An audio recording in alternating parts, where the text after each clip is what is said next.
Defending Utah covers the stories others are just too often afraid to touch. They don't nibble around the edges when it comes to pointing out threats to our liberty. They're not afraid to name names and call out organizations. This is Defending Utah Radio, every Friday morning at 9 on K-Talk 1640. Defending Utah. Think right and wrong, not right and left. Join Defending Utah, because if you're not already on a government watch list, you should be. And good Freedom Friday. We're so glad that you have joined us this Friday, September 13th, 2019. It is 9:07 in the morning, and I am Ben McClintock from defendingutah.org. And today we have a very special program for you.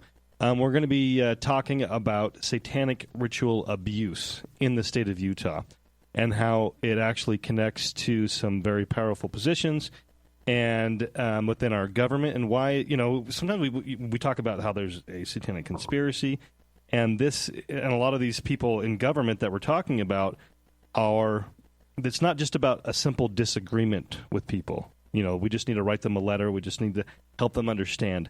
No, a lot of times these people are in full knowledge of what they are doing. And this goes into the topic today. We're going to be talking about how we know that and what that's all about here, and the documentation behind it. But before we get into the meat of the program, I want to encourage all of you to download the Defending Utah app for your phone. And excuse me. Okay. So download the Defending Utah app for your Android device. That way you do not miss another report. We sent out 2 audio reports this week that never aired on this program. And so if you don't have the Defending Utah app, you are missing this. And so, and if you're on an Android device, we don't have an app for that yet, but you can just subscribe to us on the iTunes or their podcast app. And so if you've got an iPhone, that's what you do to make sure you're getting all those updates. But if you've got an Android device, make sure and download specifically the Defending Utah app. Also, make sure that you are still going to our website at UnitedNationsUtah.com. Sign the petition, share it with all of your friends. Better understand, we're going to be putting up a lot of great new videos.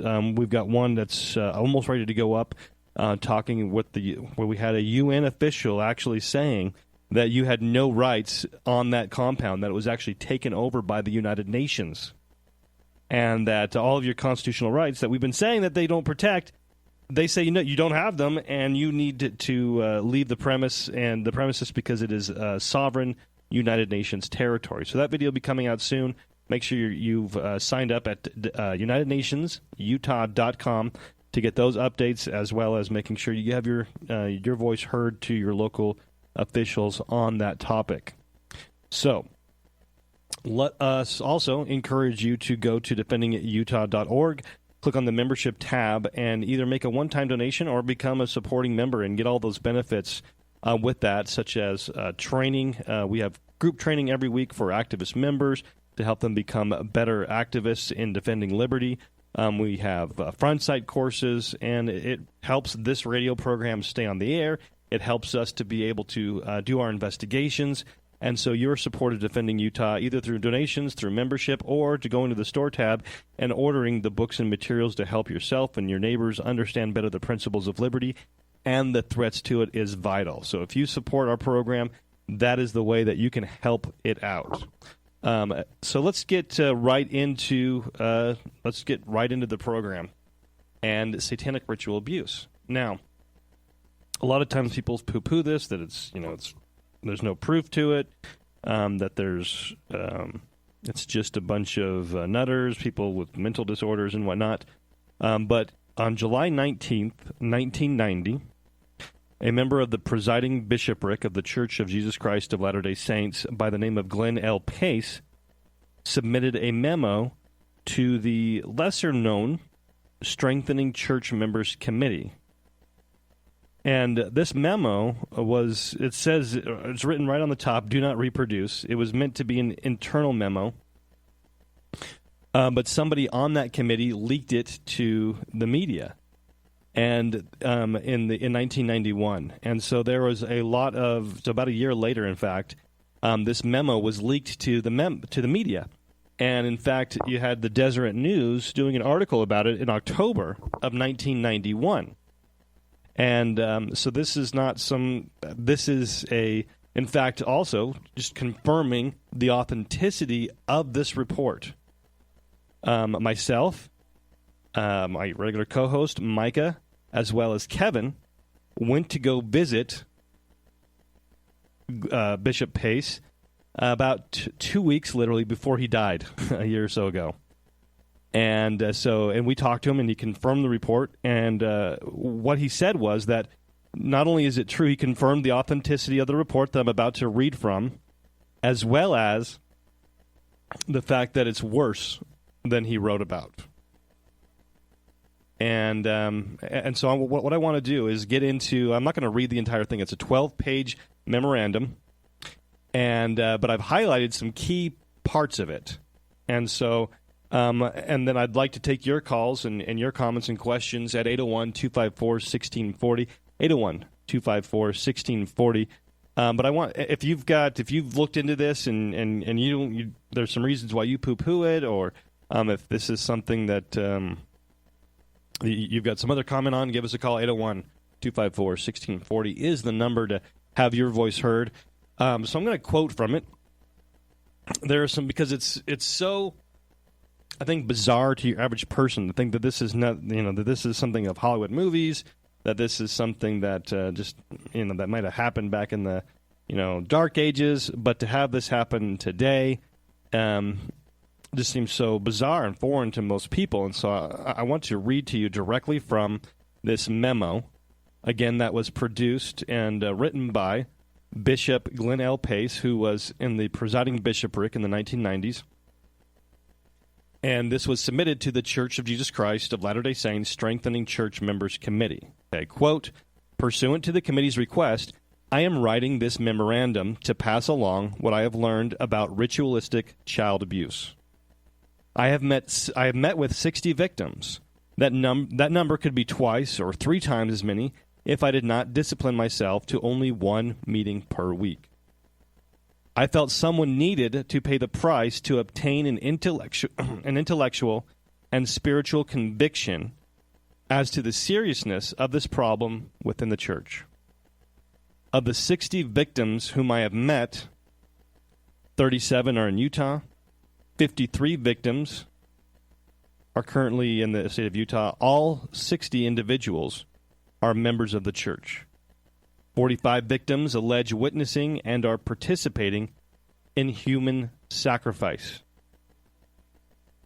40, I'm going to repeat that last part. I think that's huge. 45 of the victims of the 60. 45 of the 60 victims that Bishop Glenn Pace interviewed said that they witnessed or participated in human sacrifice. Ritualistic child, continuing on in his report, he says, ritualistic child abuse is the most hideous of all child abuse. The basic objective is premeditated to systematically and methodically torture and terrorize children until they are forced to disassociate. The only escape for the children is to disassociate. They will develop a new personality to enable them to endure various forms of abuse.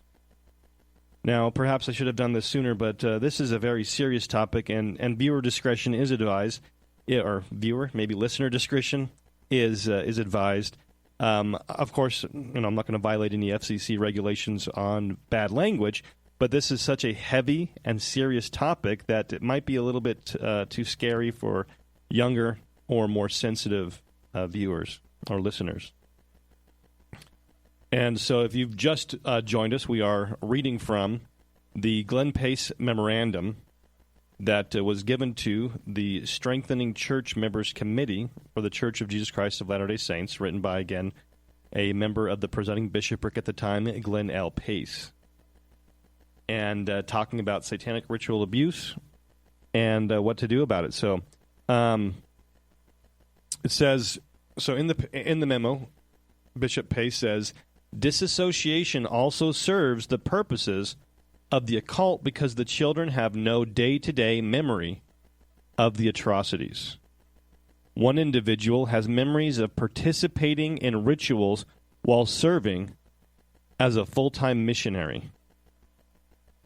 This is a 12-page memorandum, and so again, like I've said earlier, I'm not going to read the entire thing, but I want to cover some of the more relevant parts and some of the more the parts that really describe what's going on and how it works, and so that we can better identify it and that we can better understand how it operates, and we can understand better how we can protect ourselves, our families, as well as identify it within certain halls of power.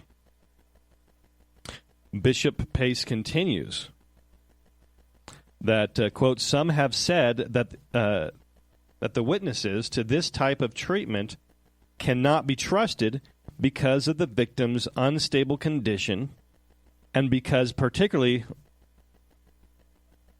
all of them have some kind of dissociative disorder. In fact, the stories are so bizarre as to raise serious credibility questions. And this is something that I thought was really important because people's on these things that they've come out have their credibility has been questioned because it is so strange and it sounds so crazy, and the people that they're identifying seem so beyond reproach that this would, people automatic response is, oh, this could never happen. They must be either lying or making it up or just plain crazy.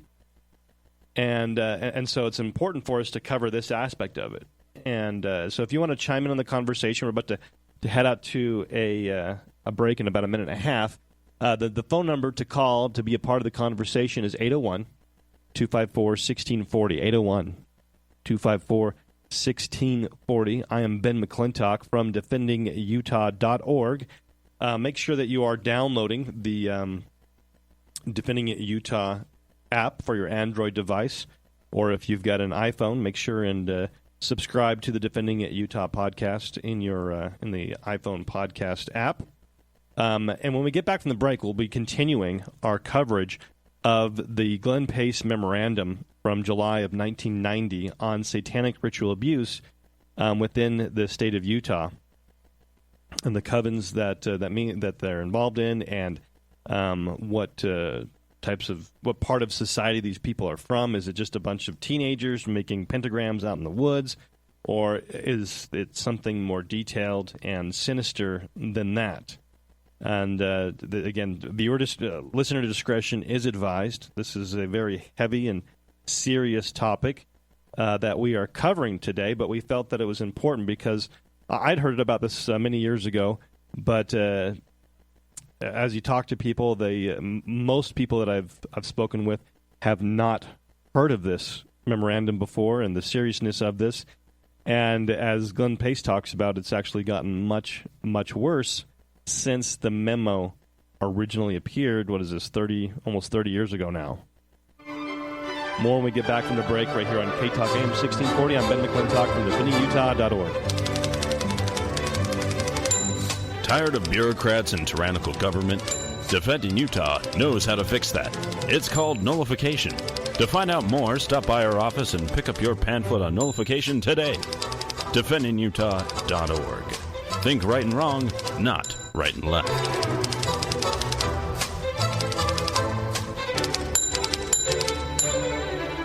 This Defending Utah presentation brought to you in part by Anderson Accounting, AndersonAccounting.com, Trust Plumbing, 801-808-5470, Higher Calling Firearms, HigherCallingFirearms.com, Pioneer Family Scholars, Black Lotus Web Dev, BlackLotusWebDev.com, American Appliance at 801-254-2566, Shem Financial Services, 801-856-6151, and the law offices of Garrett T. Smith, 801-477-1570, and the Water of Champions at championsneverquit.org. It's a fact. More photos of you are being taken than ever before. Are you ashamed of your smile? At last, a new technology that gives a brighter and healthier smile in under 2 hours. And it's fully warranted, so you'll never have to worry about your smile again. Call Dr. Jeremy Thompson at Thompson Dental, 801-254-0835, or visit GoNewSmile.com, and we'll show you how you can restore your faded, yellowed, or worn teeth without surgery, crowns, or implants. And it's backed by a 30-day, 100% satisfaction money-back guarantee. This scientific breakthrough will painlessly transform your appearance in one visit. The smile you've been waiting for will never cost less or look brighter than it will today. Call 801-254-0835 or visit GoNewSmile.com. That's GONU Smile.com to revitalize your smile. New Smile. It looks good on you.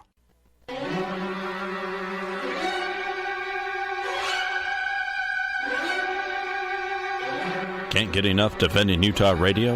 Then follow us on Facebook and subscribe to Defending Utah's YouTube channel. DefendingUtah.org. Think right and wrong, not right and left.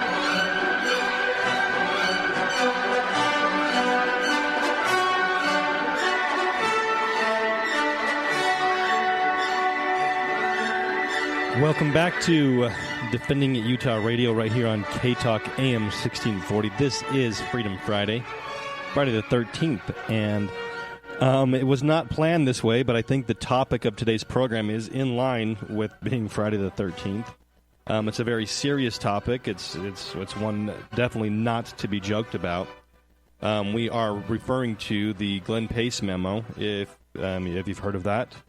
If you haven't, it was released by a member of the church's presiding bishop in the Church of Jesus Christ of Latter-day Saints in July of 1990 to the church's Strengthening Church Members Committee, which is a lesser-known committee within the church, talking about satanic ritual abuse within the organization. And if you question its authenticity, all of the news outlets in the state at the time did cover the story and did confirm its authenticity. Myself, Kevin Paulson, and Micah Turner, my co-hosts, met with Bishop Pace 2 weeks before he died, and he confirmed the memo to us, as well as the fact that it is much worse than the memo even gets into. It's much worse than, and it's much more prevalent than the memo gets into. So we are going to be going to the phone lines. If you want to be a part of the conversation, give us a call, 801-254-1640, 801-254-1640. We'll go to line 5 with Eagle. Thanks for calling in. I appreciate it. Yes, listen, just a quick question. Just one question for you real quick. I'll let you get to that. That's fine. I just wanted to, just out of my own personal curiosity, had you heard of this memo before today's radio program? Oh, yes. Okay. And the question I have, how old was Bishop Pace when he passed? I don't remember. He was, I'm guessing, late 80s, early 90s. Oh, okay. I thought he was much younger than that. But as a missionary, I served in a place called Snowflake, Arizona. Oh, yeah. And I understand down there it is rampant. With the police provide a protection. He was 77. Sorry, just didn't mean to interrupt you, but he was 77 when he died. That's fine. Okay, go ahead. Back down in Arizona, very active. You were saying that it was very big down there when you served in well, in one town, I have no idea about the overall Arizona, but because I served the mission. Itself? What's that? You're talking about one town being Snowflake, Arizona? Snowflake, Arizona. It's really heavy and that's up in northeastern Arizona. Yes, and it is sanctioned by authorities there. So you're saying that there were authorities in the church that were. No. I'm not saying in the church, although it may be. Oh, okay. I'm saying the authorities. Like legal anybody, authorities. Anywhere, they like to cover it up. Sure. I don't know if it's out of embarrassment or because they're involved or what, but there's an underlying authoritative approach to making it look like it's not happening. That is very prevalent, yes, with this. Is there people in authority, in power, want to make people think that it's just a bunch of crazy people. We kind of talked about that before we went to the break. In the memo, that's something that Bishop Pace mentioned, that people are trying to discredit them because the stories are so wild that it would make people think that they're crazy. Well, anyway, I appreciate your ability to tackle such a tough question when it's so close to us. Yeah. And we need to investigate our own houses, you know. Absolutely. Because if we don't, we may be taken in by the whole BS story. And I think that's what Bishop Pace was getting at when he wrote the memo. He wasn't trying to attack anybody or any organization. He was like, hey, we need to take care of this. And that's why I asked the approximate date of his death, because you know, you got to shut these people up like Pace that has a forum to give validity to what's being said. And he had, I guess, the ability to, but throughout his life after the memo came out, he preferred anonymity and did not like talking about it. And I believe that he feared for his life. Well, hey, and the life of his family. You know, for people who are this close to the problem, I'm not going to say, hey, they should have done this, they should have done that, because I don't know all of the circumstances that would permit them to stay alive and still talk about it. Sure, absolutely. Okay, hey, thanks very much. Thank you, appreciate it.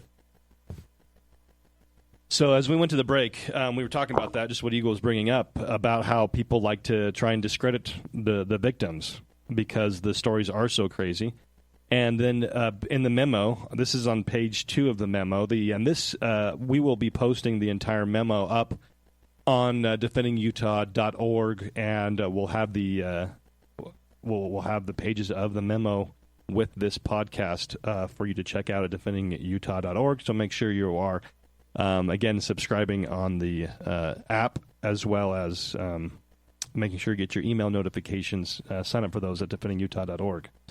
But Bishop Pace says that the irony is that one of the objectives of the occult is to create multiple personalities within the children in order to keep the secrets.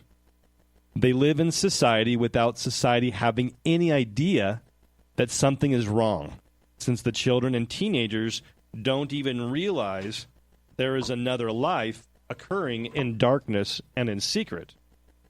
However, when 60 witnesses testify to the same type of torture and murder, it becomes impossible for me, meaning Bishop Pace, personally, not to believe them.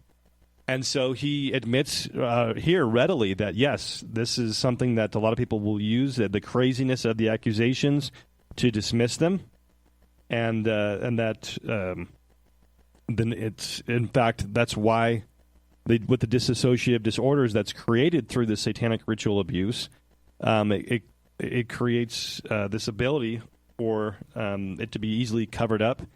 But he said that because of the amount of people that are unrelated to each other, don't know each other, when they tell the same exact story, it makes it impossible for him not to believe them. Let's go to the phone lines. If you want to be a part of the program, the 801-254-1640 is the number. A caller, what's your name and what's your comment or question? Well, my comment is it sounds like these people have too much time on their hands. I mean, what's your take on that? I think that we should tax the churches. Tax the churches and cut the government spending. Focus on those two problems. Our problems would go away. So if you tax the churches, people aren't going to be involved in satanic ritual abuse? Is that what you're saying? I think they'll be able to do it on their own. They won't need the legitimate churches involved in it. How's that sound? People, if people want to be satanic, let them be satanic. But if you're going to have a church that hides it, okay, that's tax exempt, that's a problem to me. So, So the satanic ritual abuse of children and torturing them to a point. Fraud. Hold on. So you said let them be satanic. So when you're torturing the children to such an extent that it creates multiple personality disorder, you're saying that just leave them alone to do that. Well, no, because then you're getting into children. Then you take them and you catch the people that are doing that, and you cut one of their hands off, and you cauterize it with a hot iron. And then you see if they do that again. Let them do that. That's because when you start fooling around with kids in that manner, that's about where you start with your penalty. That's what we're talking about here. That's what you do. You cut one of their hands off and you cauterize it with a hot iron, and then let's see if they try to do that again. And then if you catch them again, you give them the death penalty. That's what you do. Just what you should be doing with the child pedophiles. Right. Same freaking thing. But you know what? People are making too much freaking money on it when you get a pedophile. You got the therapists, you got the lawyers, you got the judges, you got the prison systems, you got the courts. Everybody's making a fortune on it. Why kill them? That's an interesting point. Is you're saying that there's a lot of financial interest to keep things going like the way they are. Exactly. Hey, thanks so much for the call. Appreciate it. If you've got a comment or question, give us a call. 801-254-1640 is the number. So getting more into what these satanic ritualists get into, and again, listener discretion is advised, especially now as we're getting into this part of the memo from Bishop Pace. He says, quote, in addition to experiencing stark terror and pain, the children are also instructed in satanic doctrine. Everything is completely reversed. White is black, black is white, good is bad, bad is good. Satan is going to rule during the millennium. And I think this is an important, the next part that we're going to be getting into is important for people to realize that when we're talking about satanic ritual abuse, we're not talking about, goofy kids dressing in black and going off in the woods and, making pentagrams in the woods. This is not Hollywood witchcraft. This is legitimate and serious abuse going on, and the things that they do are horrifying. Going back to Bishop Pace's memo, he says, quote, children are put in a situation where they believe they are going to die, such as being buried alive or being placed in a plastic bag and immersed in water. Prior to doing so, the abuser tells the child to pray to Jesus to see if he will save her. Imagine a 7-year-old girl, having been told she is going to die, praying to Jesus to save her, and nothing happens. Then at the last moment, she is rescued, but the person saving her is a representative of Satan. He uses this experience to convince her that the only person who really cares about her is Satan. She is Satan's child, and she might as well become loyal to him. Just before or shortly after their baptism into the church, children are baptized by blood into the satanic order, which is meant to cancel out their baptism into the church. They will be asked if they understand or have ever felt the Holy Ghost. When they reply that they have, they will be reminded of the horrible things they have participated in, and will be told that they have to become a son or daughter of perdition, that they have become a son or daughter of perdition, and therefore have no chance of being saved or loved by our Father in heaven or Jesus. This is happening to children to bring them up and to make them loyal to this satanic order. When people defend Satanism as just, a goofy thing, they're right to that belief, this is what we're talking about when we're talking about Satanism. We've done programs in the past where we have elected officials admittedly being involved in Satanism. We have elected officials that we know are involved in implementing satanic teachings. And a lot of times it's just dismissed as, that's their right to freedom of religion. Let adults do what adults do. Well, this is what adults do to children involved in Satanism. These are covens, and they infiltrate organizations of power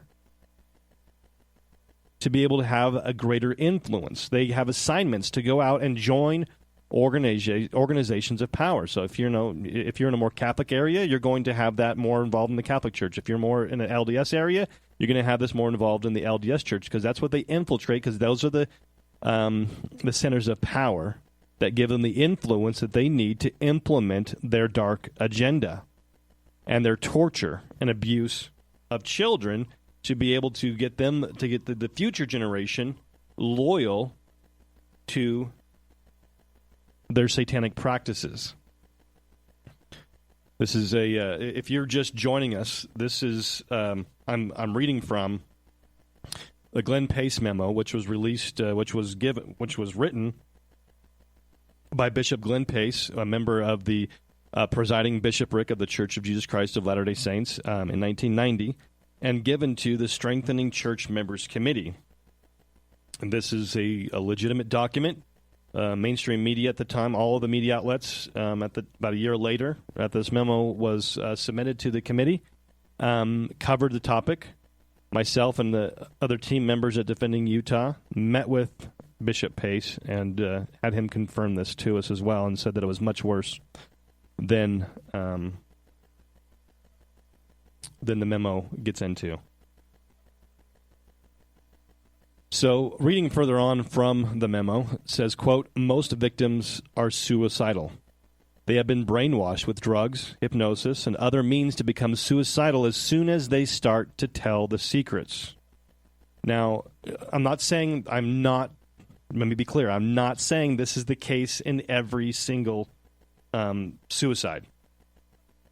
But it's very interesting. Just today, down in Utah County, there was a man that jumped off of the overpass and what is that, on University Parkway onto the I-15 and was struck and was killed by a car.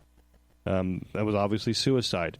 It's in the media a lot lately about suicides being on the rise in Utah.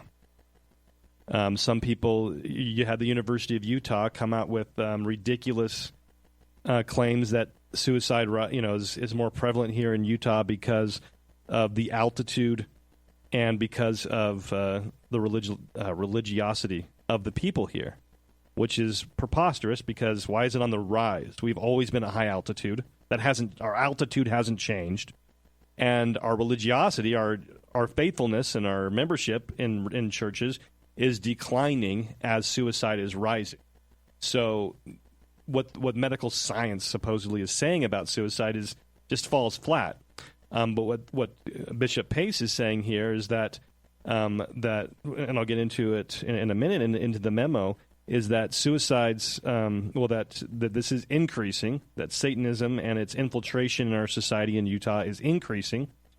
And then we see here that it creates their victims are suicidal, especially as they start to remember what they've been involved with. It triggers suicidal tendencies within them. So it makes me ask the question, not make the claim, ask the question, is this what's causing the rise? Is the rise in Satanism in Utah a direct correlation to the rise in suicides? So we're going to a break right now, and just viewer or listener discretion is advised. We are talking about the Glenn Pace Memo.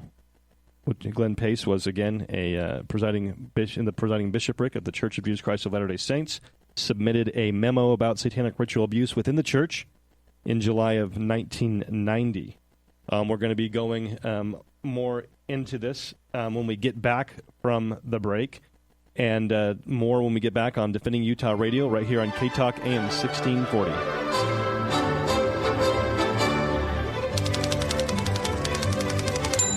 Tired of bureaucrats and tyrannical government?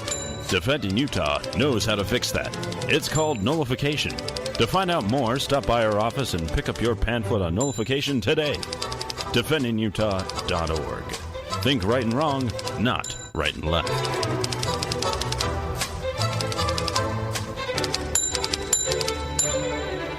This Defending Utah presentation brought to you in part by Anderson Accounting, AndersonAccounting.com, Trust Plumbing, 801-808-5470, Higher Calling Firearms, HigherCallingFirearms.com, Pioneer Family Scholars, Black Lotus Web Dev, BlackLotusWebDev.com, American Appliance at 801-254-2566, Shem Financial Services, 801-856-6151, and the law offices of Garrett T. Smith, 801-477-1570, and the Water of Champions at championsneverquit.org.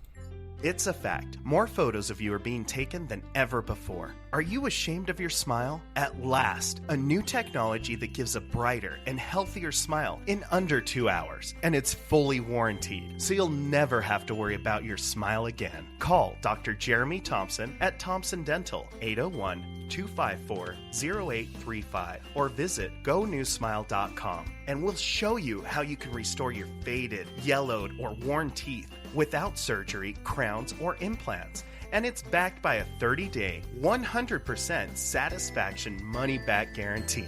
This scientific breakthrough will painlessly transform your appearance in one visit. The smile you've been waiting for will never cost less or look brighter than it will today. Call 801-254-0835 or visit GoNewSmile.com. That's GONU Smile.com to revitalize your smile. New Smile. It looks good on you.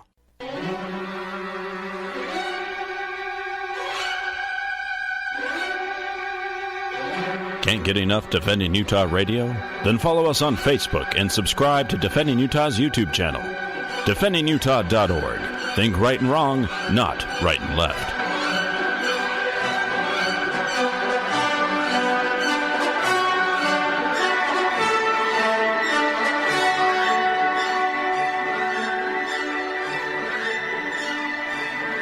Welcome back to Defending Utah Radio this September Friday, the 13th, 2019. It is 9:43 in the morning.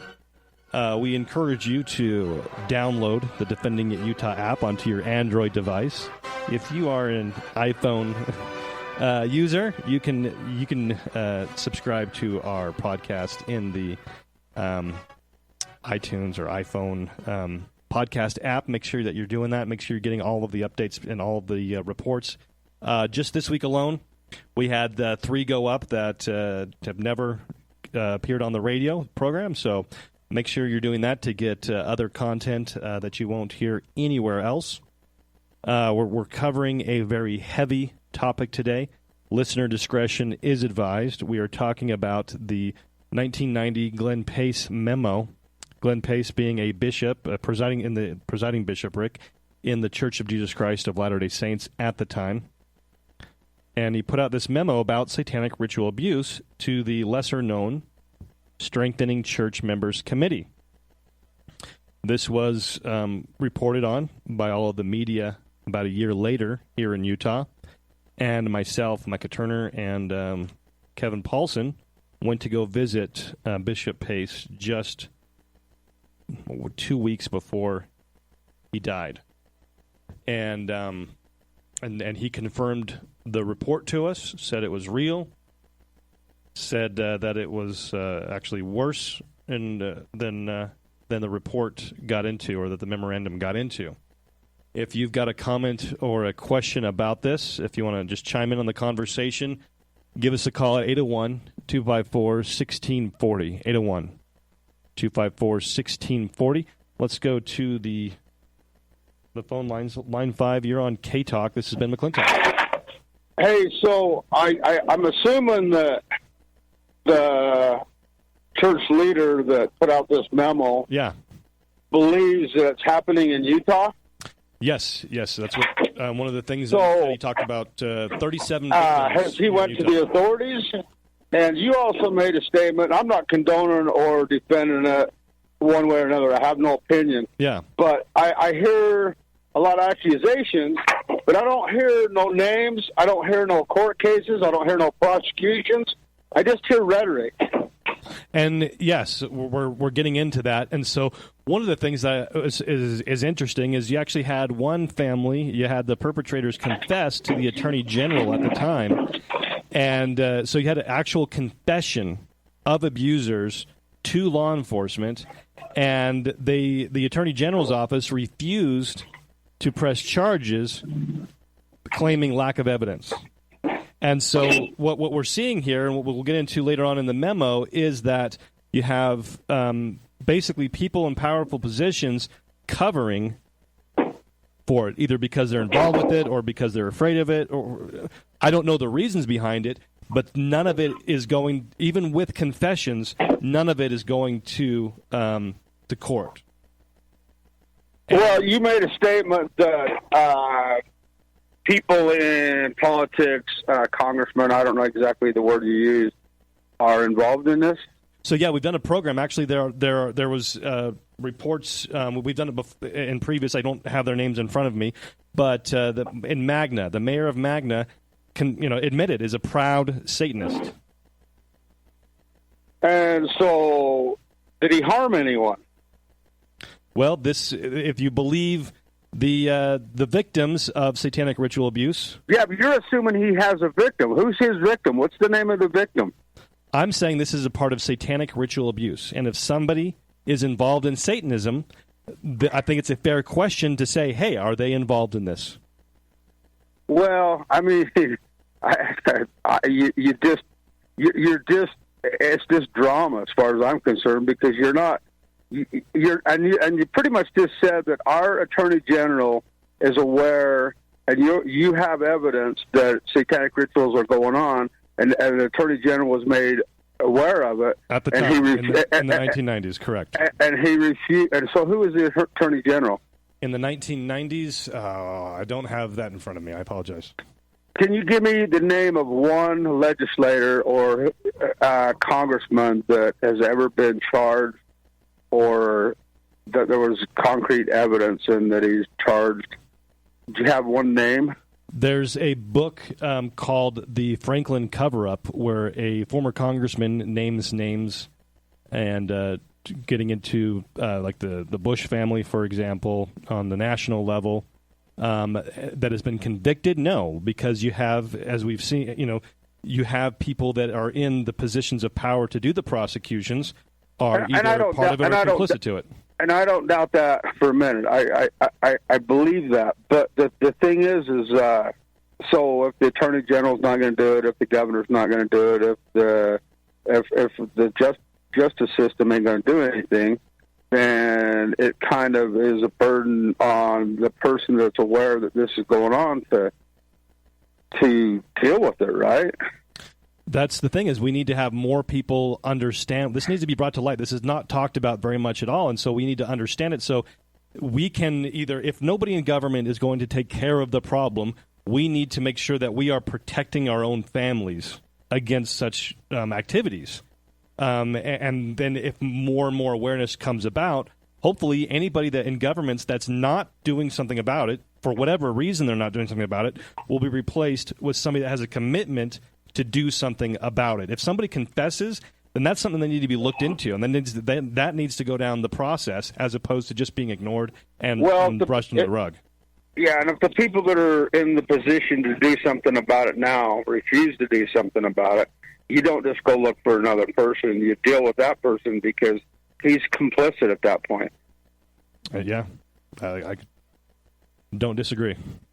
But I mean, if this church official is making these claims, surely he has evidence, and surely, I mean, he's got the whole church behind him, basically. So, I mean, from what I understand, there's the majority of the people that are hired for the FBI and CIA are of your local religion, and so, man, can't you get some of them guys on your side? That's what I don't understand. You have all these Mormon FBI agents. There's a lot of them because that's who they pick. Where are they? What are they doing? That's a great question. I'd love to get an answer. Well, probably won't. Okay. Thanks so much for the call. Appreciate it. Yeah. So let's get back into this memo from Bishop Glenn Pace. The things that he's talking about, how just got finished talking about how they are the victims become suicidal, and then he gets into the again more into the satanic conspiracy here in Utah. Quoting on page 4 of the memo, says, quote, "The occult along the Wasatch Front uses the doctrine of the church to their advantage. When the victim goes to the temple and hears the exact words and horrible memories are triggered. Many are temple recommend holders. This leads to another reason why the church needs to consider the seriousness of these problems. in effect, the church is being used. I think that's a key thing that he brings out here is he's not being accusatory towards anybody that he's talking to, leaders or anything like that. He's saying that we're being used and that we need to understand this and treat it as seriously. That's why he believed it, was because when he talks to this many people that are not related to each other in any way, they're not friends, they're not family, they don't know each other, and they all tell the same exact story. And it's not like with UFOs, where they've been watching movies and they've been hearing about people's so-called abductions, their entire life. This is something that's not really talked about, and these people that are involved are not the people that are into this kind of thing on the outward level. And so he believed these stories. And continuing on in the memo, he says, I go out of my way not to let the victims give me the names of the perpetrators. Okay, so Bishop Pace said, he did not want to hear names. That was not the point of his investigation. He says, however, they have told me the positions in the church of members who are perpetrators. Among others, there are young women leaders, young men leaders, bishops, a patriarch, a stake president, temple workers, and members of the tabernacle choir. These accusations are not coming from individuals who think they recognized someone, but from those who have been abused by people they know, in many cases their own family members. And so I think this is key to the credibility as well, is the fact that they're not saying, some famous person that I want to embarrass is a part of this. They're talking about people that they know, their family members, that they recognized perpetrating the abuse.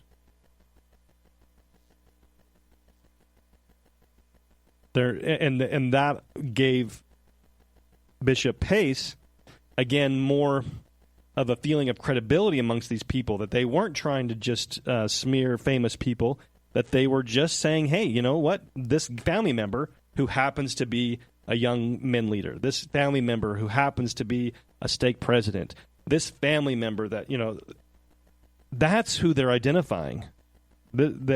Is the family member, and then their calling was secondary. They weren't going after them because of their calling. It was, hey, my dad, my uncle, was a part of this, and he was the one perpetrating this satanic ritual abuse. The memo continues on, not only do some of the perpetrators represent a cross-section of the Mormon culture, but sometimes the abuse has taken place in our own meeting houses. This is not an anti-Mormon document, as you would traditionally think of it as. This is a member of the presiding bishopric at the time in 1990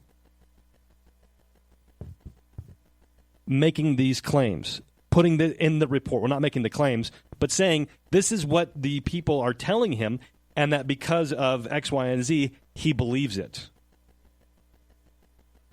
If you've got, we're getting close to a break. We're going to continue this on to the next, after the top of the news break. But if you want to be a part of the conversation, 801-254-1640 is the number. Let's go to the lines. Line 5, you're on K-Talk. This is Ben McClintock from Defending Utah. Hello.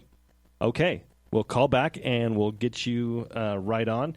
Not sure what happened there, but hopefully didn't feel like we were just going to a break. So what we're talking about here, if you've just joined us, I don't mean to belabor the issue, but we are talking about a memorandum put out by Bishop Glenn Pace from the presiding bishopric in 1990 that he submitted to the lesser-known Strengthening Church Members Committee, talking about satanic ritual abuse within the church. He interviewed 60 individuals, 37 of them in Utah, one of them a missionary who said he experienced these things on his mission. that people of calling such as young men, young women leaders, bishops, patriarchs, stake presidents, temple workers, and members of the tabernacle choir did these things, and that some of these things took place within LDS church meeting houses. And he continues on in the memo to say, all I know is that I have met with 60 victims. Assuming each one comes from a coven of 13, we are talking about the involvement of 800 or so right here on the Wasatch Front. I can only assume that it is expanding geometrically and am horrified the numbers represented by the generation who are now children and teenagers. So this is what I mentioned earlier, that he talked about how they are suicidal.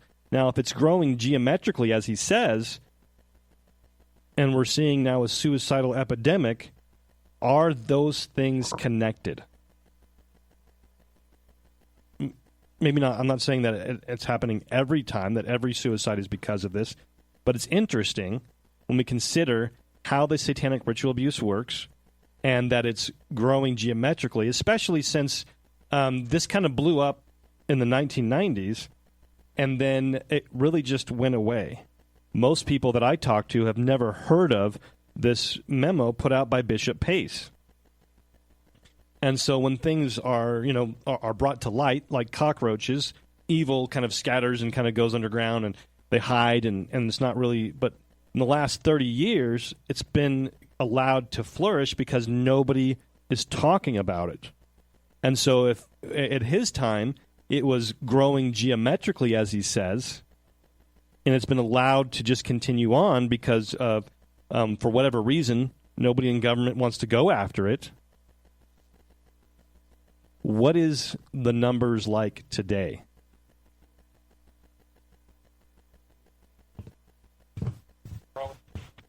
And I think that's really, as he says, he is horrified. And I think that's an appropriate response to what's going on here, is the idea of what is being allowed to happen because we're too afraid to talk about it, or we just don't know about it. And so that's why we're discussing it on today's program. And we'll be going more into detail into the report. This is, again, listener discretion is advised. We're talking about satanic ritual abuse put out in the memo by presiding bishop, a member of the presiding bishopric, Glenn Pace.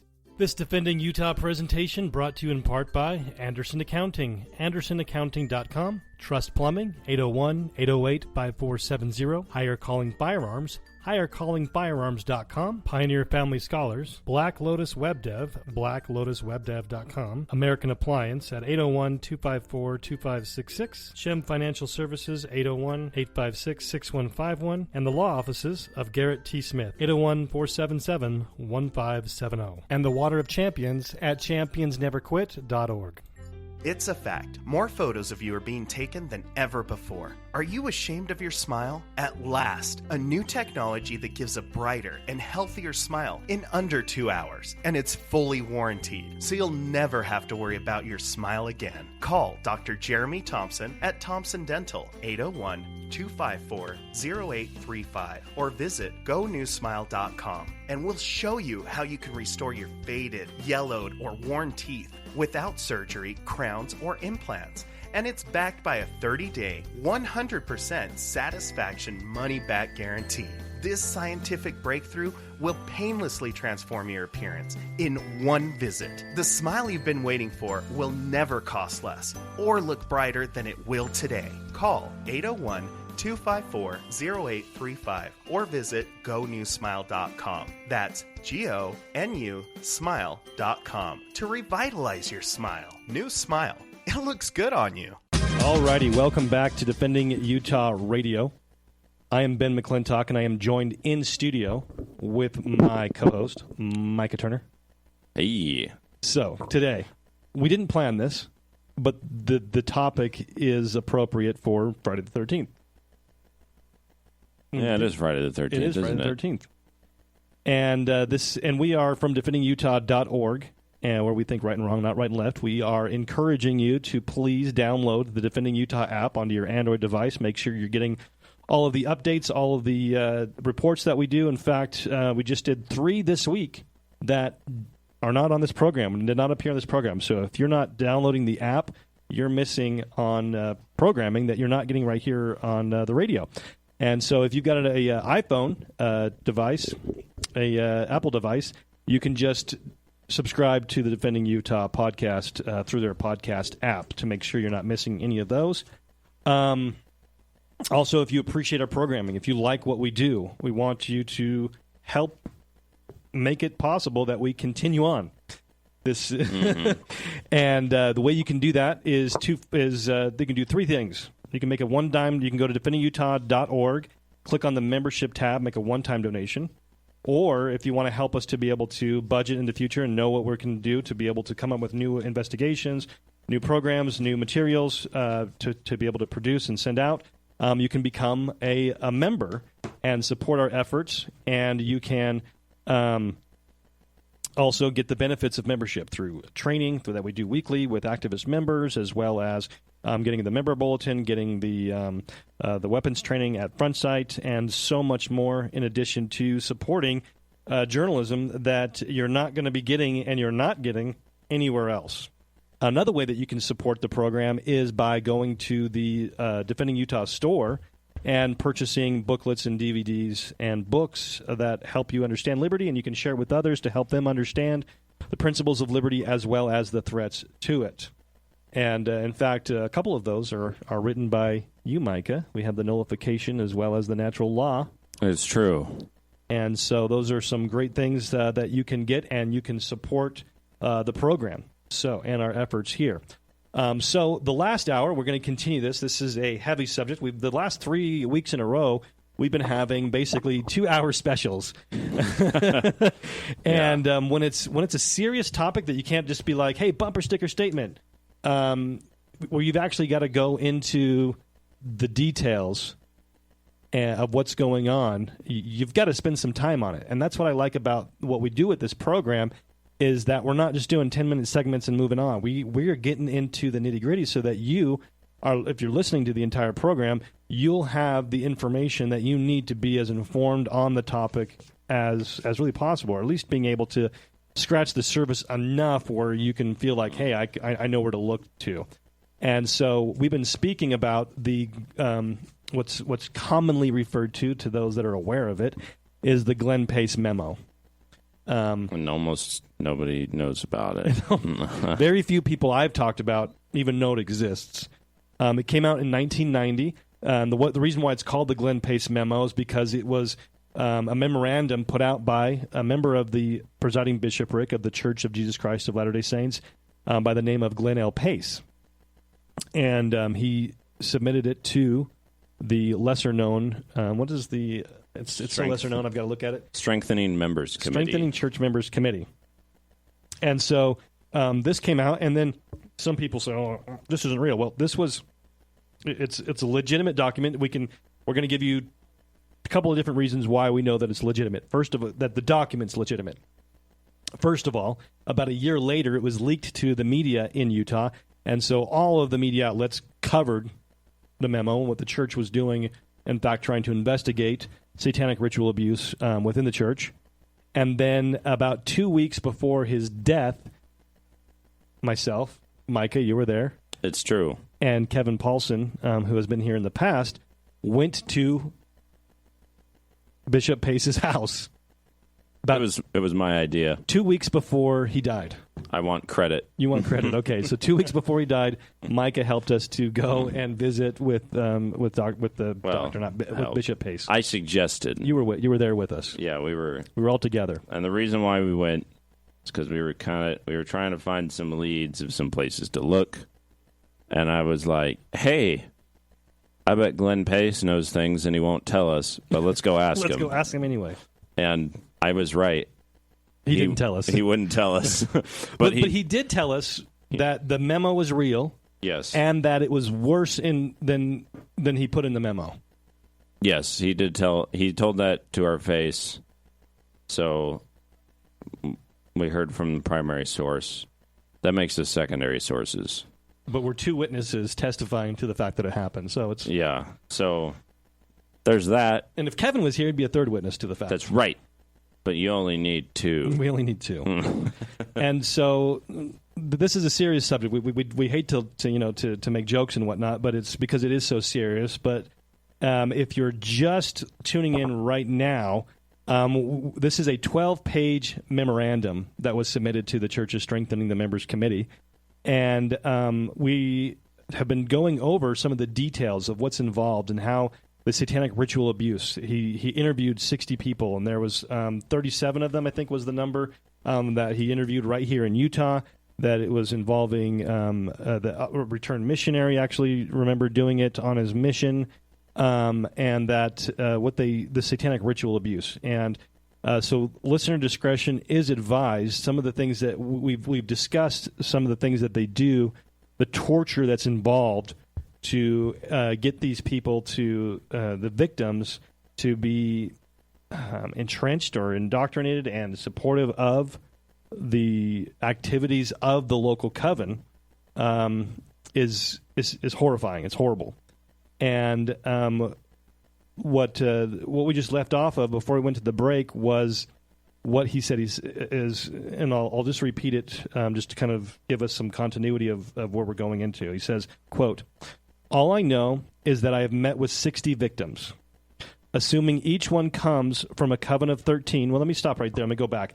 This is why he believes it. This is why he believes what he wrote here in the memo was, in addition to some things we're going to be getting on later on, is the fact that he met with 60 people in multiple states across the country, unrelated to each other in any way, not friends, not family, nothing like that, not coworkers, not in the same ward. 60 unrelated people all tell the same exact story. And not identifying famous people to try and, they're just trying to make a name for themselves. They're just identifying their own family members that were involved in this, that happen to be in certain positions of power. And so he goes on to say that, he's, quote, "I am concluding this paper with scriptures I feel support my belief that these activities are real and cannot be ignored." And so he now spends the next 6 pages listing scriptures in explaining why. He's like, for us to basically ignore the idea that it's real is to our own peril, because the scriptures said that they would be happening in our day. And then I think the last paragraph in that. So he's in 6 pages saying, the scriptures say this is legit. The scriptures say this is going on right now. And that if we ignore it, it's to our own detriment. He says in closing, quote, "In summary, we live in the last dispensation of the fullness of times, and Satan is here with his secret combinations and all of the ugliness that existed in previous dispensations. The scriptures prophesy to that reality.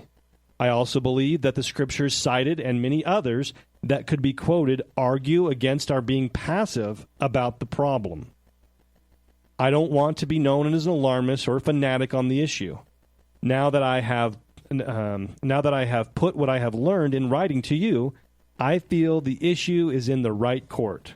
I hope to take a low profile on the subject and get on with the duties which I have been formally assigned. This is not to say I would not be willing to be of service. Over the last 18 months, I have acquired a compassionate love and respect for the victims who are fighting for the safety of their physical lives and, more importantly, their souls." What are the scriptures that just rattle them off? So he goes through, we've got Moses chapter 5, verses 29 through 31, Moses 5, 50 through 51, which talks about homosexuality in the conspiracy. You have Moses chapter 6, verse 15. You have Alma chapter 37, verse 21, 25 through 28. You have Helaman chapter 2, verses 3 through 4, and verse 8. Helaman chapter 3, verse 23. You have Helaman chapter 6, that he basically reads a bulk of. 18 verses, and then verses 21 through 26, 29, and 30. Then he gets into Helaman chapter 8, verse 1. as well as the Book of Mormon, chapter 1, verses 18 and 19, Mormon 8, verse 27. Moroni 9, verse 10, and then he says right here on that same page, I overlooked it, quoting again, this is from Glenn Pace, he says, "Many of us have read this all of our lives and click our tongues at how awful it would be to live in such a time. Those victims with whom I have spoken testify to these things going on all around us today." And then he reads Ether chapter 8, which anybody that understands or studies theory combinations should know very well. So those are the scriptures. I don't think we've got.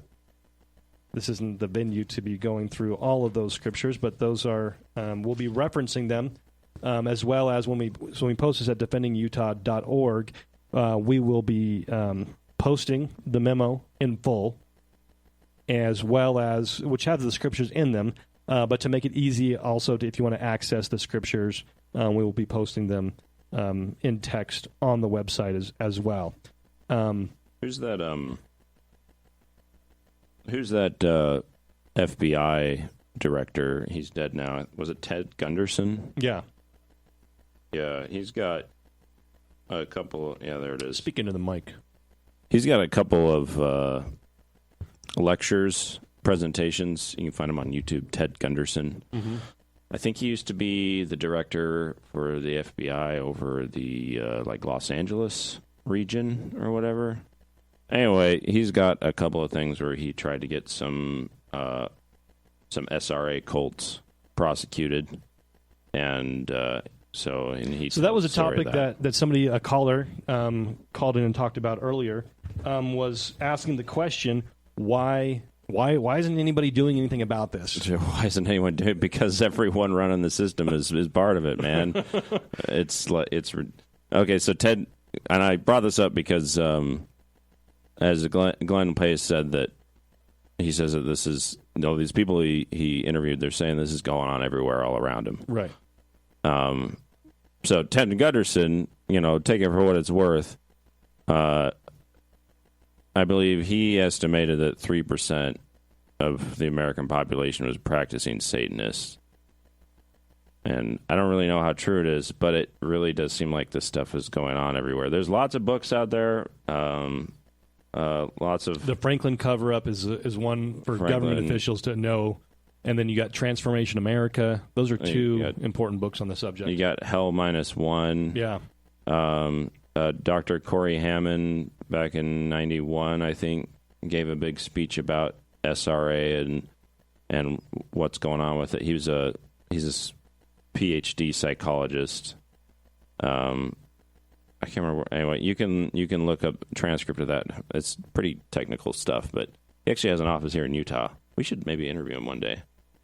But he just says he just deals with it all the time, and he helps other psychologists understand what's going on and helps them figure out how to treat it. Mm-hmm. It's pretty radical stuff. There's literally a whole psychological study behind it. There are psychological books. I'm not aware. I've read of them in passing, but it's been a while. But there are some psychological scripts that work around clinically trying to deal with it, right, with SRA stuff. And that's the key, I think, and that's the point that Bishop Pace was getting into was we have to understand this if we're going to help people that are involved with this. If you don't understand, if you don't believe it, if you don't understand it, you're going to be giving the wrong advice. You're not going to be able to know. You're going to either think they're crazy or you're going to think that they're that they need to be excommunicated. It gets into, and we're going to be giving them the wrong treatment, and that's not going to help them. It's going to actually. And he mentioned how in some cases, when these people that come to confess to bishops and stake presidents, that instead of helping them, they just excommunicate them. They're like, "Oh, you're a Satanist, or you're involved with child sacrifice, you're excommunicated," as opposed to saying, "Oh, you're a victim. You didn't choose to do this." Yeah, and I think people might have a hard time believing or understanding that. So, I wasn't here the first hour. I mean, I totally was, but I was, doing something else. Yeah. You're on more important work. Yeah, I don't know if I don't know how much you described what SRA really even is. Or well, we described what he did and how he talked about with the, and it was the first hour, so maybe people listening right now might appreciate a refresher on that. I assume you read this line here. About how they get them on the first page. Yeah, well, everything that's highlighted there. Oh, okay, you've already read. And so we talked about how what they do is they try to, they're on the verge of, these children are on the verge of death, either being drowned or something, and they're told to cry out to the Savior. The Savior doesn't save them, but then a representative of Satan does. And so these kids are trained to believe that Satan is the one that loves them and that will save them. But yeah, well, that's definitely one thing they do. So what's another thing that you wanted to kind of bring out? So I think that's the more religious side, because it's kind of SRA is in two parts. It's about control, and then it's about religion of following Satan. So the control aspect is, it says here, as Glenn Pace writes, ritualistic child abuse is the most hideous of all child abuse. The basic objective is premeditated to systematically and methodically torture and terrorize children until they are forced to disassociate. So what disassociate means is basically multiple personality disorder. Right. So something is so terrible, they fragment part of their memories off in order to compartmentalize it so they don't have to deal with it. And Pace mentions how that helps in two ways, because it makes them sound crazy and it gets people to dismiss the claims. And so it helps them to keep secret what's going on. Yeah, and so when you cause a person, especially a child, to disassociate, you're creating a new personality within them, and you're basically locking characteristics of that person with that personality. So if you want to control them, if they're not doing what you want, and there's a personality that they have that does do what you want, then you can bring up that trauma in a way that causes them to become that person. Right. So, and then they will do what you want, and so that they basically have a method for training these kids in a pretty sadistic way. I'm not sure how hard we should go into that, but I only know a little bit about it. But anyway, so basically, I want this person to do these things, these sexual things to me, or I want this person to steal stuff, or I want this person to smuggle this, or I want this person to carry information to a certain place, or I want this person to appear like a normal person. They will attach an act to some kind of code word or something, and it will basically send this person into that personality. So, and these aren't like stable people. In most of the SRA, there's even like Dr. Corey Hammond, he in his first lecture, the Dr. Greenbaum speech, he talks about how they even have categorizations of pure bloods versus not pure bloods. Because the truth is, most of the SRA is executed by the family. Within the family. Yeah, within the family. A lot of it is even... That's kind of crazy. Yeah, so it's a multi-generational thing, and it's... I don't even want to talk about it. It's so that's why I'm like hesitating, because it's just so nasty. So most of the trafficking of this, it's all done in the family, and so you have these pure bloods, which are multiple generations of victims, and so the mothers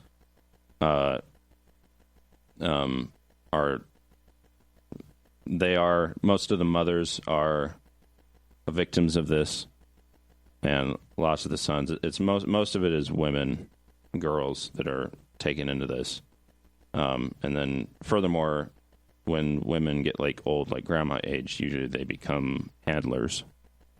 They can be trusted, and they've been proven throughout the years to be loyal to the system. Yeah, they continue to do that. Let's go to the phone lines. If you want to ask a question or be a part of the conversation, give us a call at 801-254-1640, 801-254-1640. you can be a part of this. Let's go to line 3. You're on K-Talk with Ben and Micah from defendingutah.org.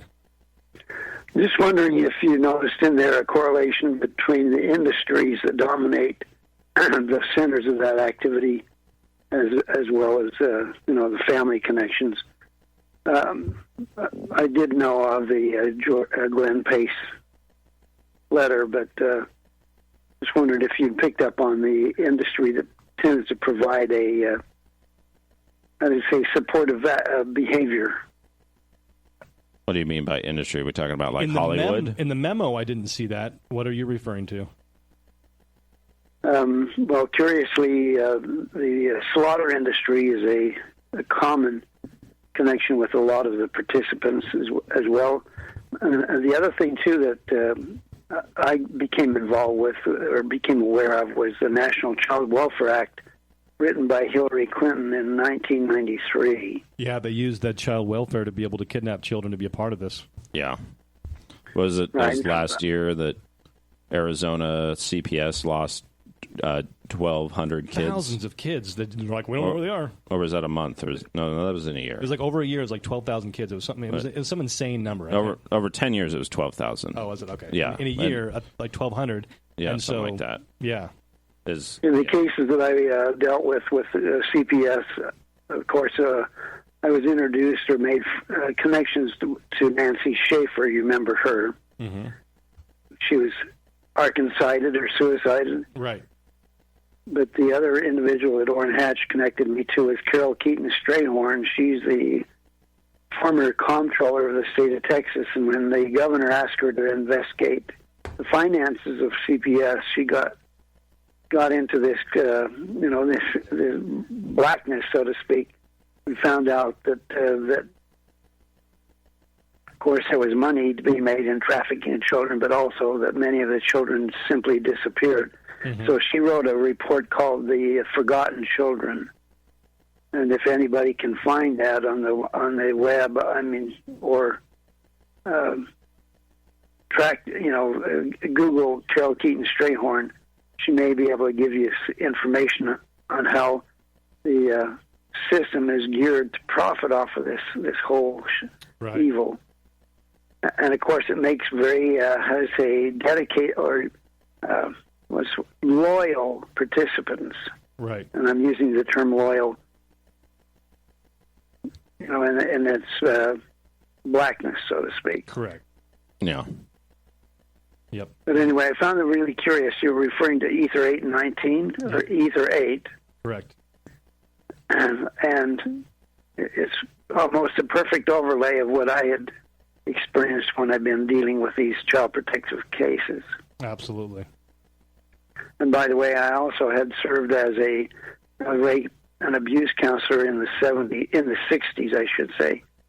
And I was shocked to find out who and how prevalent it was here in these valleys. Even back in the 60s. Uh-huh. Wow. I just can't imagine how prevalent it is today. Yeah, it's even worse because we've made it more sophisticated through the internet.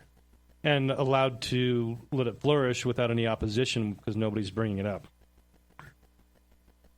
Well, the people who open their mouth tend to have something uncomely occur to them. Yeah. Had that happen a couple times to us. We're used to it. Appreciate the call. Thank you so much. Let's go to line 4. If you want to be a part of the conversation, 801-254-1640 is the number. You're on with Ben and Micah from defendingutah.org. Hi. I just wanted to ask, how can I hear this program again? I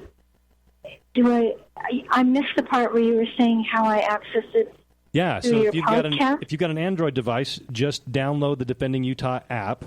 If you've got an Apple device, you can subscribe to us through their podcasting app that they have with iTunes.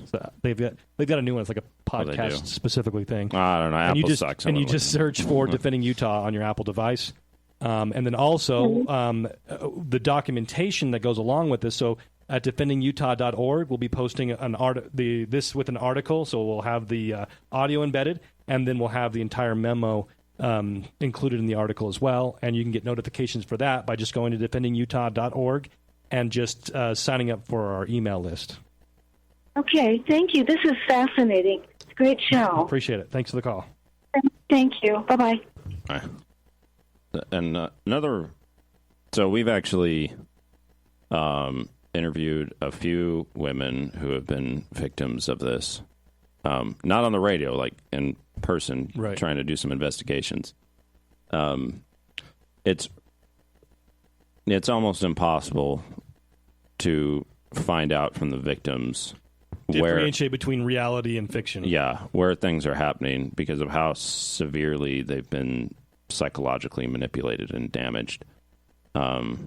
This is basically Satan's wildest fantasy.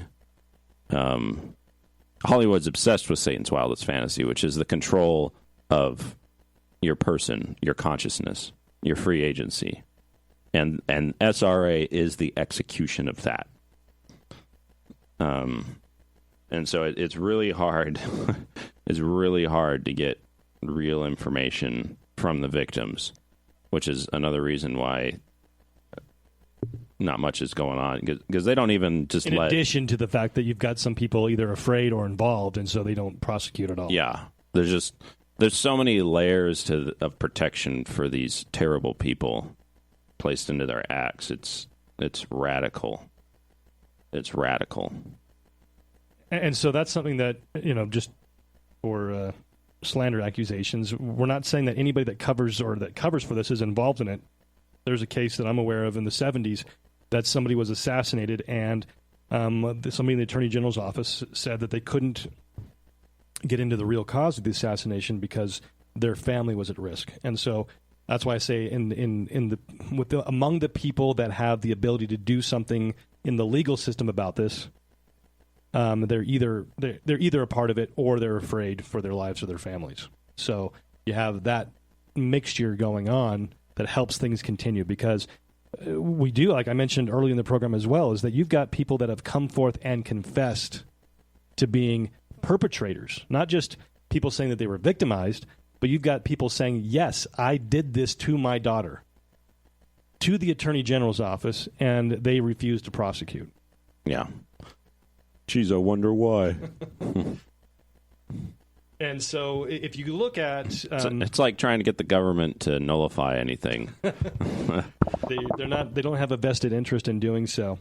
The great website Wikipedia, which is known to be the bastion of all correct information. Sorry, I'm being sarcastic about that, because most of the things in there are written by a guy living in his mother's basement. But just Google Wikipedia guy in mother's basement. Totally serious, actually. Yes, totally serious. But according to Wikipedia, it says that there was a government investigation in 1991 where the Utah legislature approved $250,000 for the Attorney General's office to investigate these allegations in the state of Utah.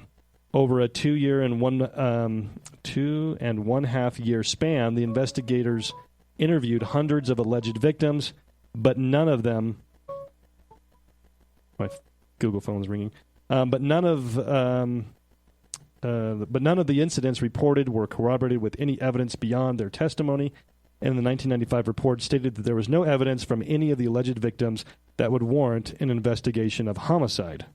Mike King, the co-author of the report, told news media that the specific accusations against church leaders were absurd, and Jerry Lazar, the head of psychiatry at LDS Hospital in Salt Lake City, said he has never been able to independently verify memories of satanic ritual abuse. And so those two things we see make me say that they were either a part of it or that they were afraid for their own lives, because those things aren't true. Correct. We have confessions in many of the cases, and as Bishop Pace says, when you investigate and you interview this many people from this many different backgrounds, from this many locations that tell the same exact story, not going after famous people saying, oh, so-and-so did this to me. It was all about family members that happened to have certain ecclesiastical callings. It wasn't about going after the ecclesiastical calling. It was them saying, hey, my uncle did this. My dad did this. My brother did this. My mom did this. That's what it was about. And so with these guys saying what they said, again, just it screams cover-up of some kind. Yeah. It says, and then it covers here, it says the church reaction. The LDS Church has made no official statement related to the allegations related in the Pace Memorandum. So, one of the things that Bishop Pace said to us when we went to go visit him was that this memo was never supposed to make it to the public view. Yeah, Glenn Pace sounded kind of angry about that. He was not happy that it was out. Yeah, he was like, somebody on the committee leaked it. That's what he said. And that'd be interesting to find out if we could ever find out who was the leaker. You know, we could if you're the leaker and you can if you're leaky, give us a call. No, I mean just personally, privately, we won't release your name, but we'd like to talk to you and say, hey, what was your motive behind putting it out there? But we've got folks that have questions and comments about this topic. If you do, you want to be a part of the conversation, 801-254-1640 is the number. Let's go to the phone lines. You're on K-Talk with Ben and Micah from defendingutah.org. Yeah, good morning. Good morning. You know, I was trying to think. When I was not a member of the church,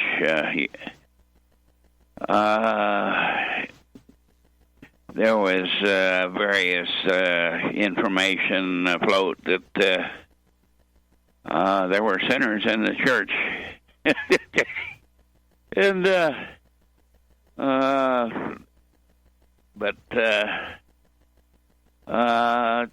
were sinners. I mean, yeah. Well, aren't we all sinners in the church? This is a little bit more than being a sinner, right? I mean, there's well, the church's role more than your average call men sinner. to repent. Yeah, the people that are involved with SRA definitely need to repent. Absolutely.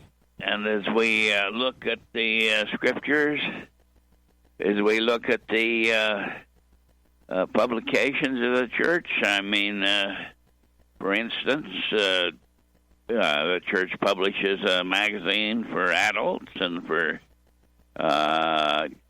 teenagers and for children that comes out monthly. I think the current message is in the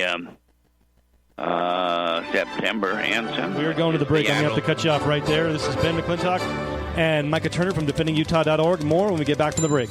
Tired of bureaucrats and tyrannical government? Defending Utah knows how to fix that. It's called nullification. To find out more, stop by our office and pick up your pamphlet on nullification today. defendingutah.org.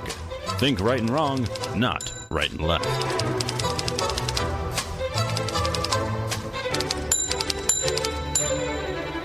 This Defending Utah presentation brought to you in part by Anderson Accounting, andersonaccounting.com, Trust Plumbing, 801-808-5470, Higher Calling Firearms, highercallingfirearms.com, Pioneer Family Scholars, Black Lotus Web Dev, blacklotuswebdev.com, American Appliance at 801-254-2566, Shem Financial Services, 801-856-6151, and the law offices of Garrett T. Smith, 801-477-1570, and the Water of Champions at championsneverquit.org.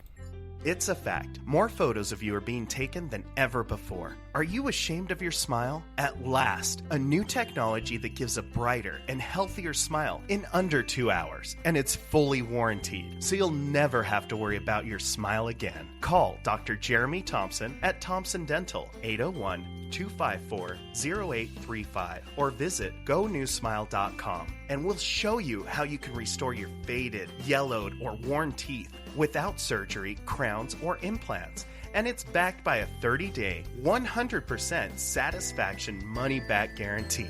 This scientific breakthrough will painlessly transform your appearance in one visit. The smile you've been waiting for will never cost less or look brighter than it will today. Call 801-254-0835 or visit GoNewSmile.com. That's GONU smile.com to revitalize your smile. New smile. It looks good on you.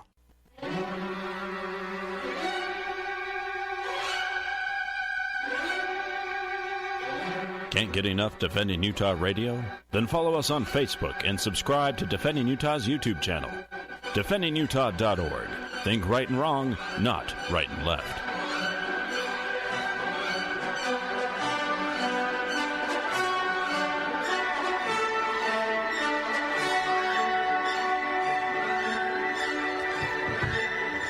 Good Friday morning. This is Ben McClintock and Micah Turner from DefendingUtah.org, where we think right and wrong, not right and left. And today is Freedom Friday. It is September 13th. Mm-hmm. And we are talking about the Glenn Pace Memorandum from July of 1990. This was put out by Bishop Glenn Pace, one of the members of the presiding bishopric at the time in the Church of Jesus Christ of Latter-day Saints.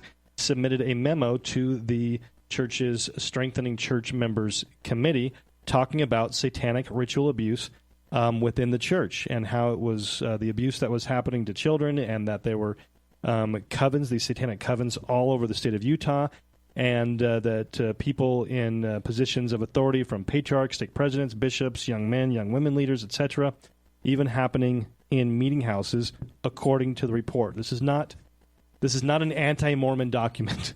No. This is put out by a member of the presiding bishopric in 1990. Yeah, that's kind of a thing. That is a thing. And you can't just dismiss it with whatever thing, because whatever baloney you want to come up with. He felt that this was accurate and that it was actually worse than what he had written because of the amount of victims from different backgrounds that said the same exact thing. So let's, if you've got a comment or a question, want to talk about the subject, give us a call at 801-254-1640. Let's go to the phone lines. Line 5, you're on K-Talk. This is Ben and Micah from DefendingUtah.org. Hi, is this me? It's you. It's okay. Totally, it is so you. Hey, 3 things. First of all, I tried reading the Franklin cover-up about 12 years ago. Jack Stockwell had been talking about it. I ordered the book, got into it, about 10, 12 pages, and it was so terrible. I not only threw the book away, but I tore it up before I threw it away. The next thing is, how do we know? Is there any way to tell who's involved with this within our church? And thirdly, what started Glenn Pace on this journey? There must have been something that got him involved in this. Yeah. Thank you. That's all I had. Appreciate the call.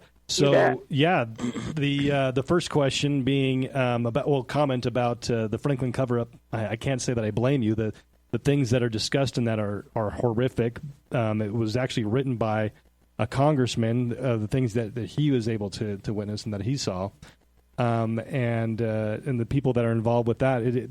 And that's why we gave the listener discretion being advised, because this topic is it's so uncomfortable, but at the same time, because it's so horrific, we need to know about it, because if we are just turning a blind eye to it, then we can't be prepared, and which leads to your third question, or which... How do we tell if someone is a victim of this? Yeah. If you don't know what's happening, there's no way to tell. And so there are some signs that we can get into.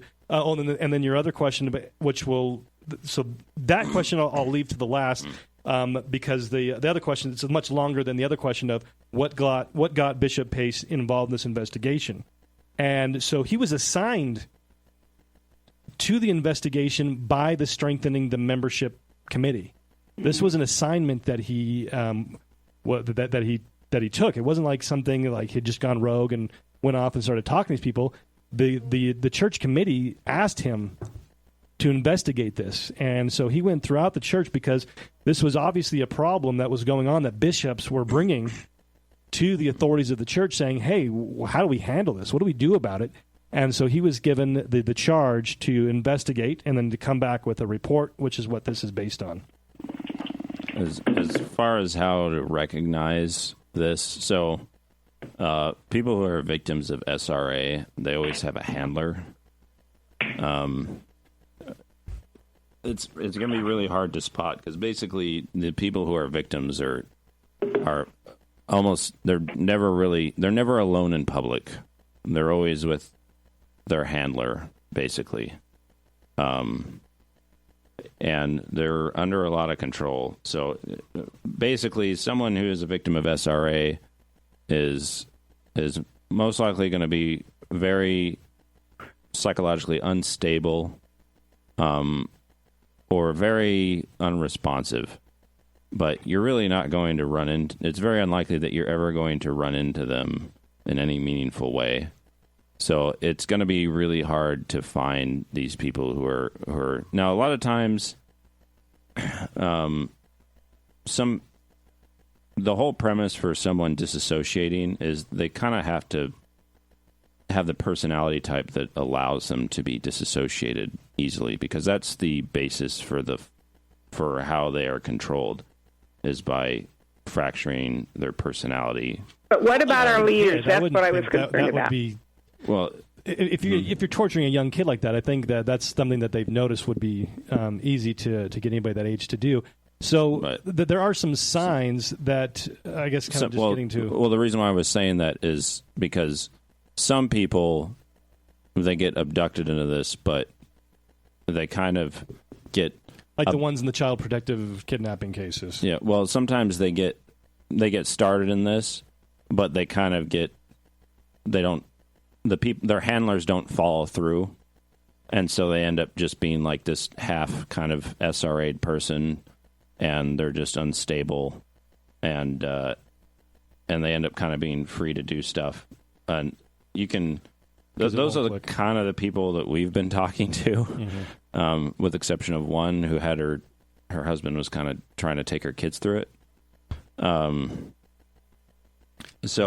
I think going just directly to her question about how to identify leaders, there are some things that might or might not be connected directly with SRA, but you can kind of tell about with the organized sex trafficking. You've got the FBI came out with their symbols. You just look up, you Google or DuckDuckGo FBI pedophile symbols. There was a stake actually in where was that? Just south of Provo. I have a blank on the town.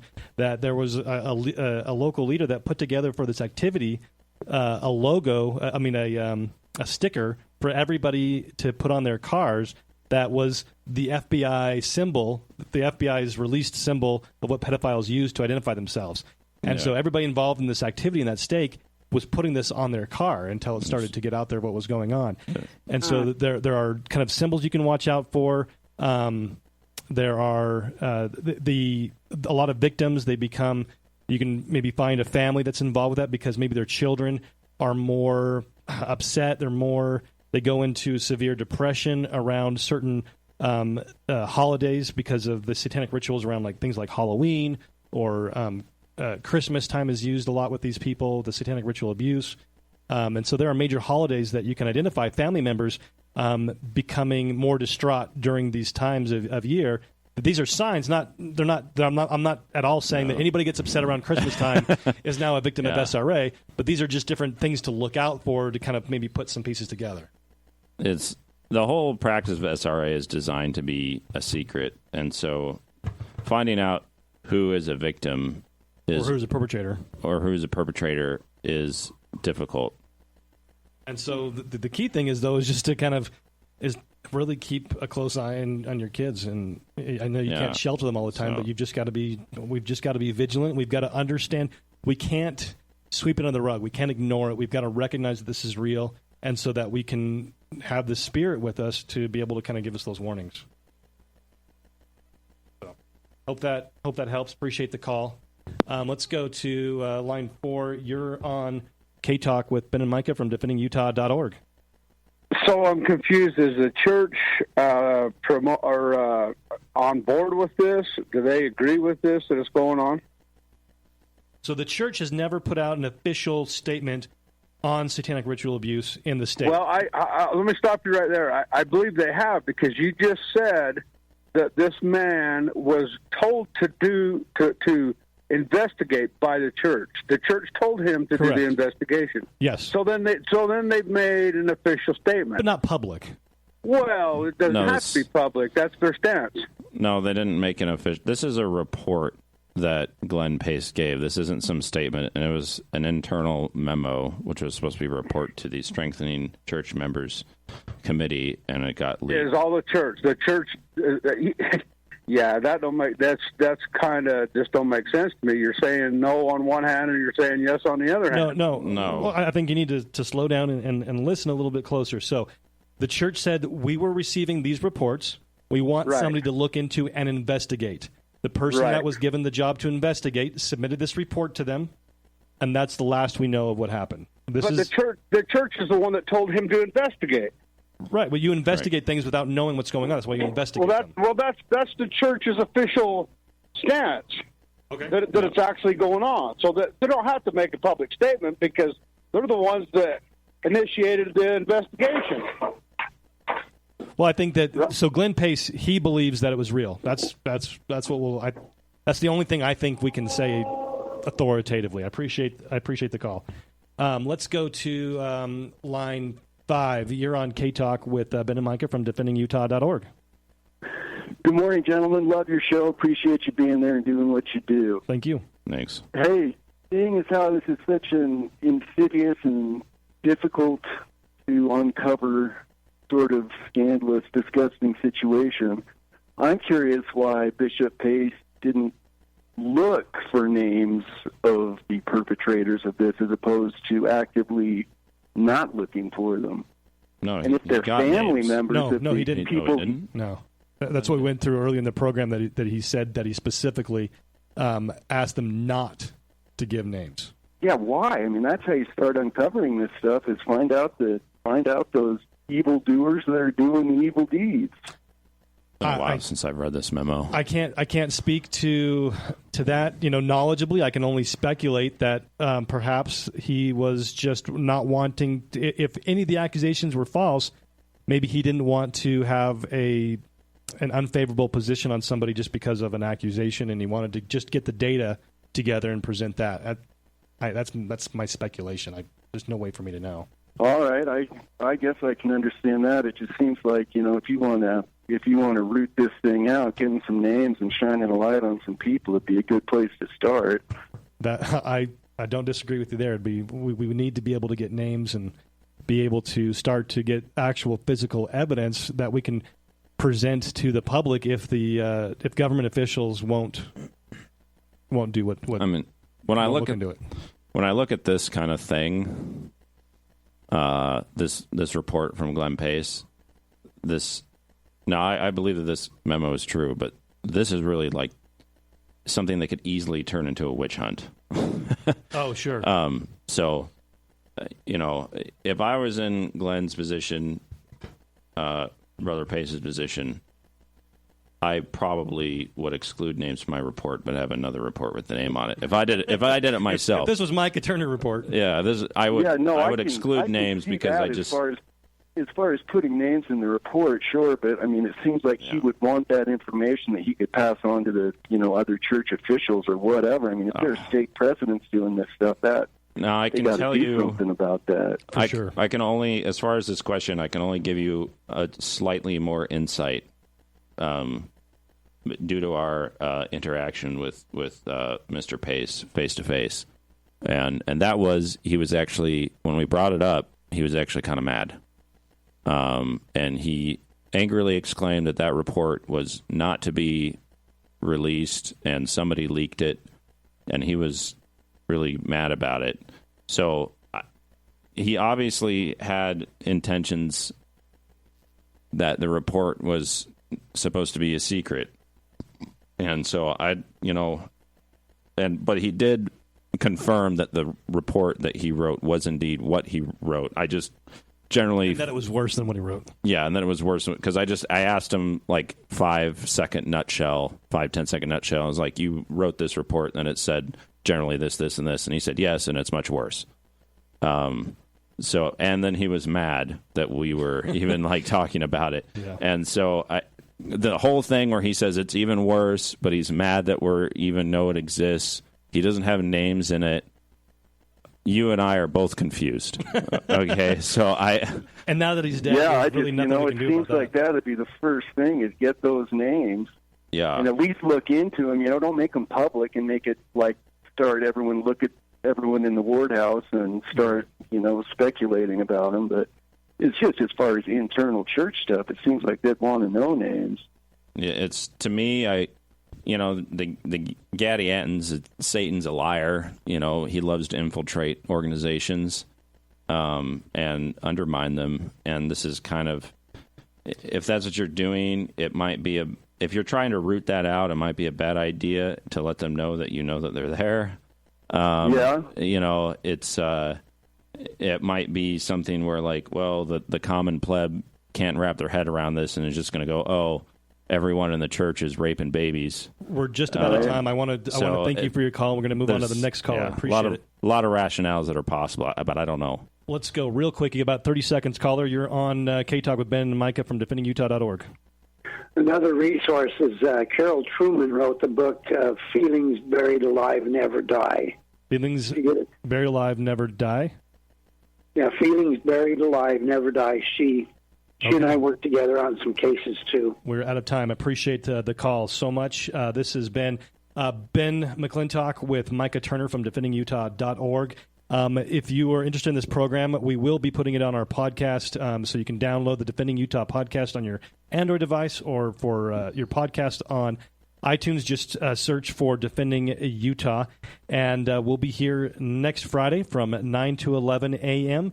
We appreciate you being here. If you like our programming, make sure and support our efforts by going to DefendingUtah.org. This Defending Utah presentation brought to you in part by Anderson Accounting, AndersonAccounting.com, Trust Plumbing, 801-808-5470, Higher Calling Firearms, HigherCallingFirearms.com, Pioneer Family Scholars, Black Lotus Web Dev, BlackLotusWebDev.com, American Appliance at 801-254-2566, Shem Financial Services, 801-856-6151, and the law offices of Garrett T. Smith, 801-477-1570, and the Water of Champions at championsneverquit.org. It's a fact. More photos of you are being taken than ever before. Are you ashamed of your smile? At last, a new technology that gives a brighter and healthier smile in under 2 hours. And it's fully warranted, so you'll never have to worry about your smile again. Call Dr. Jeremy Thompson at Thompson Dental, 801-254-0835, or visit GoNewSmile.com, and we'll show you how you can restore your faded, yellowed, or worn teeth without surgery, crowns, or implants. And it's backed by a 30-day, 100% satisfaction money-back guarantee. This scientific breakthrough will painlessly transform your appearance in one visit. The smile you've been waiting for will never cost less or look brighter than it will today. Call 801-254-0835 or visit GoNewSmile.com. That's GONU Smile.com to revitalize your smile. New smile. It looks good on you.